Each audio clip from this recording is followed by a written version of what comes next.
evening, Shavua Tov. I'm Zev Brenner. I'm used to broadcasting for various dinners and many special occasions, but tonight, this is a very special occasion for me.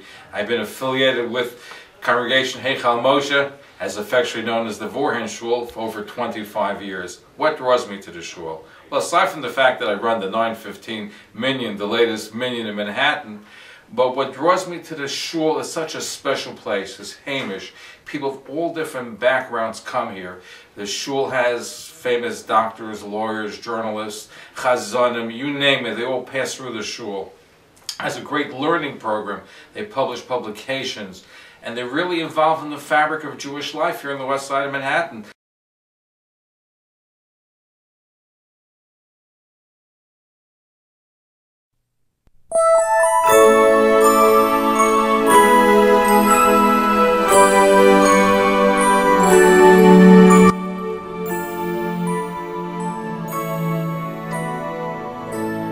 Rabbi Zev Tzvi Vorhan was born in Betlan, Romania in October of 1912. His sister Bracha was married to the Betlana Rav Yehuda Lichtenstein. His father, Rabbi Mordechai Vorhan, was the Rosh Beis Din in Nitra, and the Rav, a Mechanek. Rabbi Zev Tzvi Vorhan's sister and parents passed away during the war. In 1939, the Rav made a transport enabling 1,200 people to reach Palestine. During the war, the Rav was deported to the Sachsenhausen work camp. After the Shoah, the Rav became the chief rabbi of Prague, where he established a Vad Hatzalah with the help of Herbert Tenzel. In 1946, the Rav married Nissel Roster. In 1949, the Rav and Rebbetzin emigrated to America. At first, the Rav was involved with Temkei Torah, Rabbis' Aid Society, starting his life on the Upper West Side. In 1950, the Rav established Heichal Moshe. Continuing his work with engaging all of the Jewish community, he established HASC. One of the most amazing accomplishments of Heichal Moshe was that it quickly became a draw for numerous Gedolim, Torah luminaries in America. To this day, with the help of the current rabbi, Rav Moshe Vorhan, the shul exemplifies the best of Yiddish essence by drawing upon the intellectual, the spiritual, and the warmth that can only exude in an atmosphere of inclusiveness, inspiration, simcha, and caring.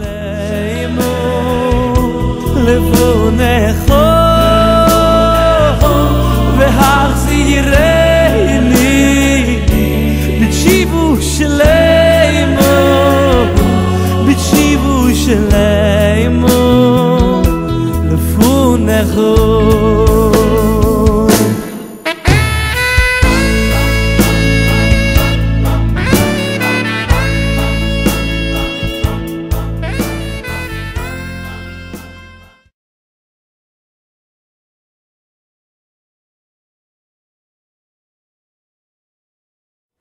My name is Binyamin Jervis. So I grew up 2 blocks away from the shul, 93rd and Riverside. Grew up with an absolutely strong cultural Jewish identity, but I knew nothing about religion. As a matter of fact, until I discovered this shul, if you had asked me, are there religious Jews in the Upper West Side, I would have said maybe I've seen some once or twice.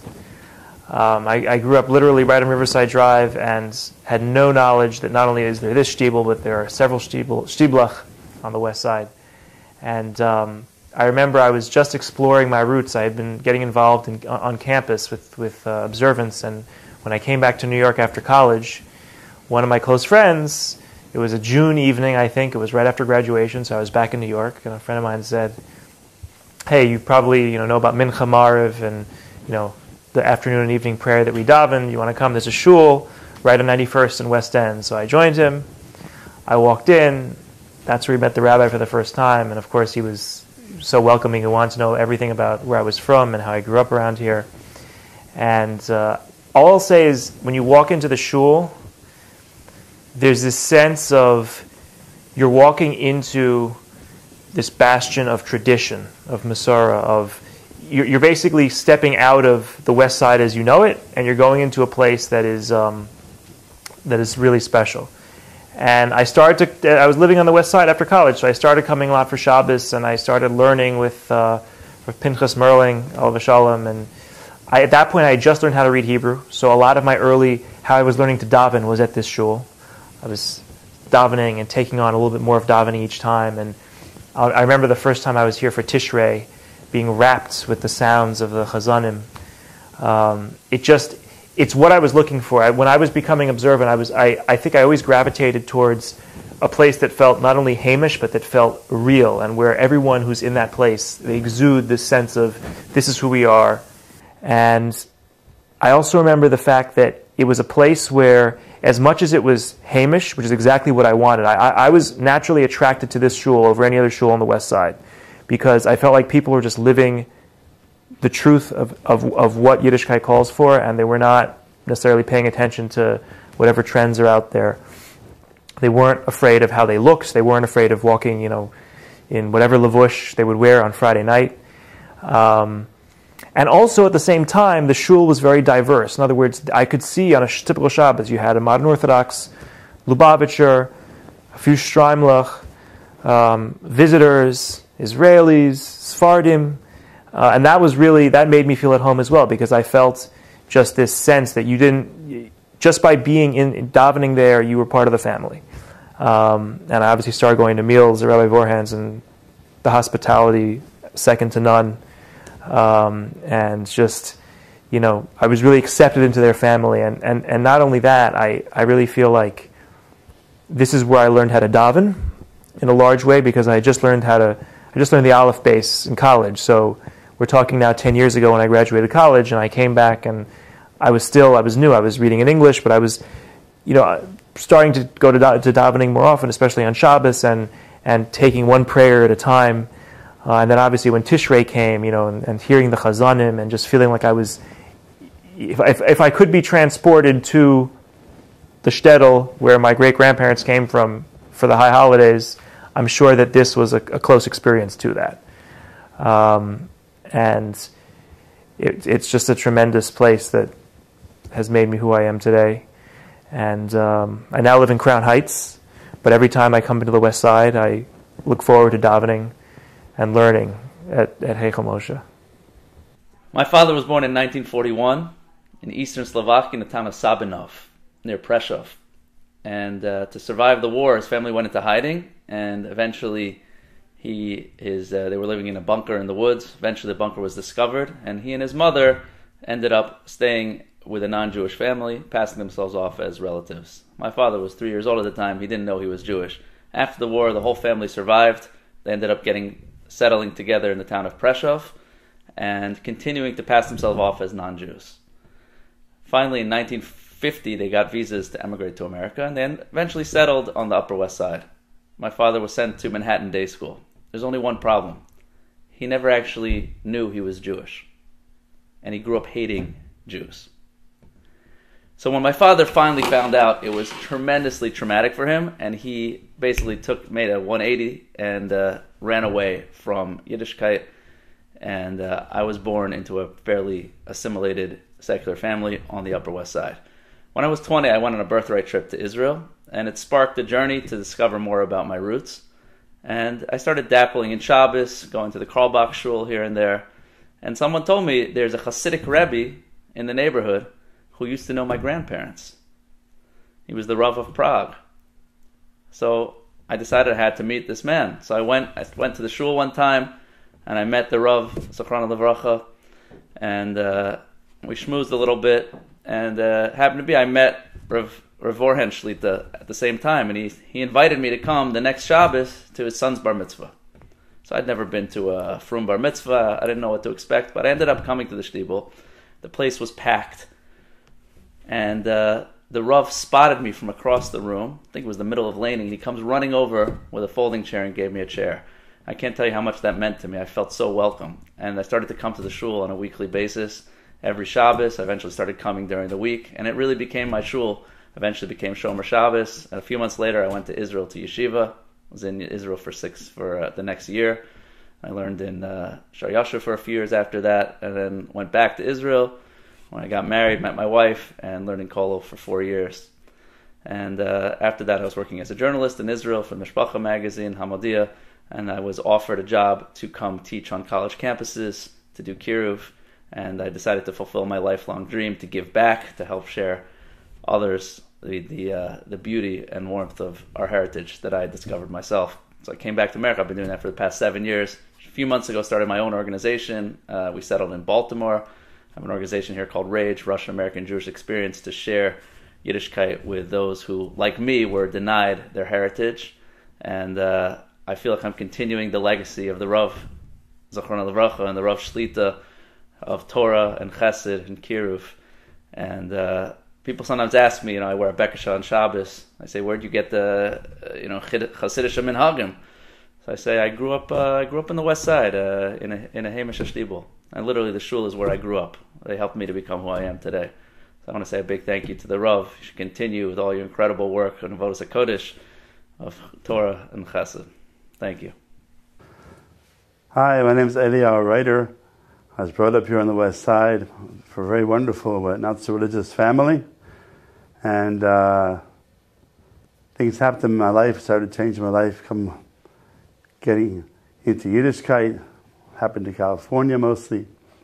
I came back home to visit my parents, my wonderful parents, Le'ema Shalom, here on the West Side, and I was looking for a place to daven. I went to some places, tried to find a mikveh. And eventually someone told me, go to Rav Forhan, to Rav Zatzal. And I came here, and I was sort of low on money. I asked him, I knocked on the door. He answered the door. I says, is there a mikveh here? He goes, yes. I says, how much does it cost? He says, it's not a business. First thing, he welcomed me in. Afterwards I realized there was a pushka there.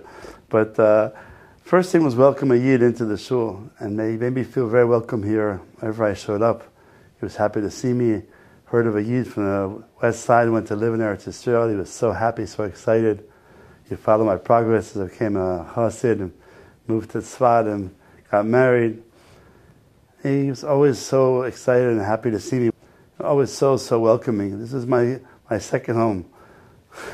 I had sometimes some conflict in the home because I was becoming religious. This is where I'd run to. This is my home to run to feel a place to rest, relax, learn, daven, tovel. And I remember the Rav so well. Every morning I'd watch him put on his talis. Ever saw Rav Zev Foran Zatzal put on a talis? This is something that will stay with you for the rest of your life. It was very inspiring, everything about him. And I asked him, when are you coming to Eretz Yisrael, Rav? And he said, I'm always going to Eretz Yisrael. He'd always say that. Whenever I asked him, when are you coming to Eretz Yisrael? He'd always say, I'm always going to Eretz Yisrael. So this is home for so many people like me, those who live here or don't live here or visit here. This is a spiritual home, a place people can come and grow and develop. I remember going to the shir of Rav Retter in Daf Yomi, and it inspired me so much the way he taught in such a beautiful, sympathetic, interesting way. I went back to Israel. It was around the time when they started over. I started teaching Daf Yomi.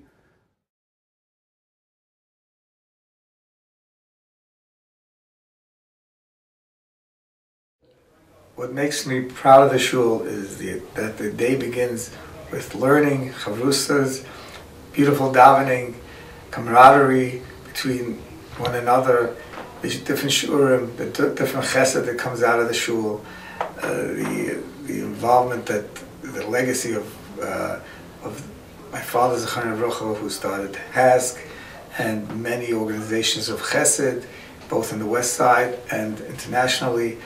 And we try to carry this on, whether it's Tomchei Torah, which is the Rabbanim Eitz Society, and Honig Shabbos, and many programs that were initiated in the shul by my father Zachron Levracha, and the different shurim that are said in the shul on different subjects, and that's what we try to commemorate at this event. We are very inclusive. We have shurim for both men and women. The Rebbetzin gives shurim on different subjects and is involved in shidduchim, helping the chesed of bringing people together so that they can have beautiful lives and beautiful homes.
I remember when I started the 915 Minyan, Rav Moshe Vorhan Shlita's father, Rav Zev Tzvi Vorhan of blessed memory, helped me form the 915 Minyan, literally pulling people off the streets to join the Minyan.